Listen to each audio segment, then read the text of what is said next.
आयुष कुमार जी, हरियाणा से। राधे राधे। राधे राधे महाराज जी। महाराज जी, जैसे श्री गुरुवाणी जी में वर्णन आता है कि गोविंद मिलन की एहु तेरी बरियां, मतलब कहने का भाव है कि यही एक अनुकूल समय है प्रभु का मिलन का।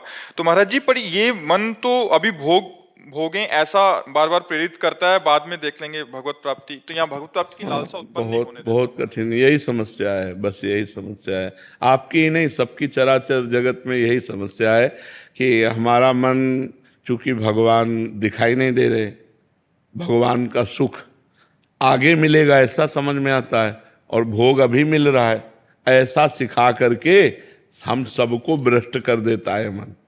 आप तो मान लो गृहस्थी में है, जो परमार्थ की ऊंचाई पर चढ़ना चाहते उनको भी नीचे घसीट लेता है। बस इसी की कटिंग कर दे कि मुझे कुछ नहीं, मुझे केवल परमात्मा चाहिए, नहीं चाहिए चाहे जितना बड़ा सुख हो, मुझे नहीं चाहिए, मुझे भगवान चाहिए, और आगे बढ़ता चला जाए तो भगवान मिल जाएंगे। लेकिन इतना रास्ता कटीला है और इतना सुहावना है, कटीला है। भगवान के मार्ग में जैसे आप कदम रखो तो सहयोग देने वाला कोई नहीं मिलेगा, गिराने वाले ज्यादा मिल जाएंगे। अच्छे मार्ग में कदम रखो तो बहुते कोई बिरला साथी मिलेगा, नहीं साथी नहीं मिलेगा। जो सच्चे मित्र होते हैं वो कम होते हैं, जो छली कपटी पाखंडी तो बहुत होते हैं। तो हमारा मन हमारा दुश्मन है इस समय, क्योंकि वो इंद्रियों के संयोग में सुख देख रहा है, परमात्मा में नहीं। अगर परमात्मा में सुख की भावना दृढ़ है तो हम इंद्रियों में सुख की भावना को रोक सकते हैं, क्योंकि वो नाशवान सुख है।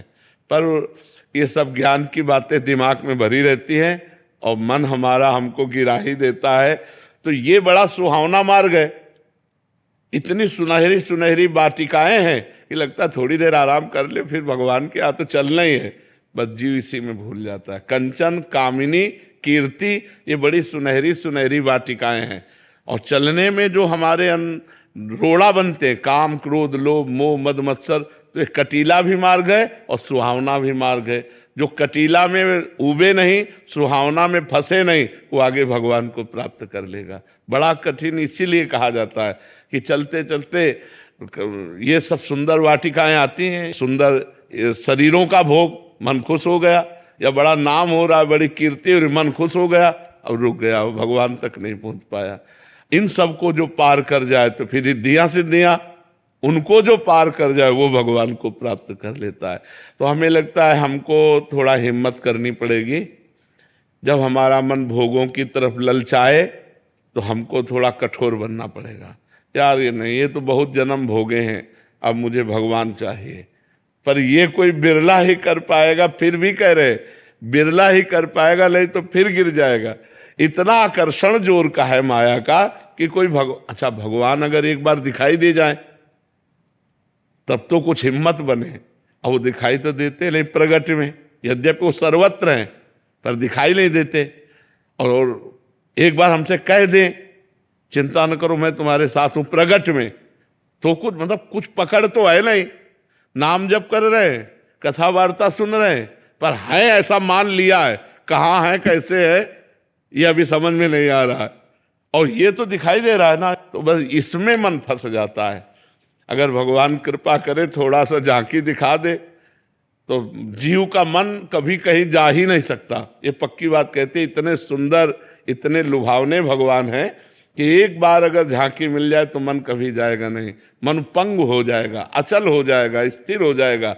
इसीलिए नाम जप करते कि कभी करुणा निधान कृपा कर दें और एक झांकी मिल जाए तो हमारा निहाल। बड़े बड़े ऋषि मुनि मन ध्यान धरत नहीं पावत, बड़े बड़े मुनिजन ध्यान धरते हैं पर भगवान उनके ध्यान में नहीं आते। वो कृपा कर दें तो बात बन जाए। तो जब हमारा मन भोगों की तरफ लालायित हो तो हमको विचार करना चाहिए कि भोग तो बहुत जन्म भोग लिए, अब इस जन्म में भगवान से मिलना है और हम भोगों का त्याग करें तो हमें भगवान की प्राप्ति हो जाए।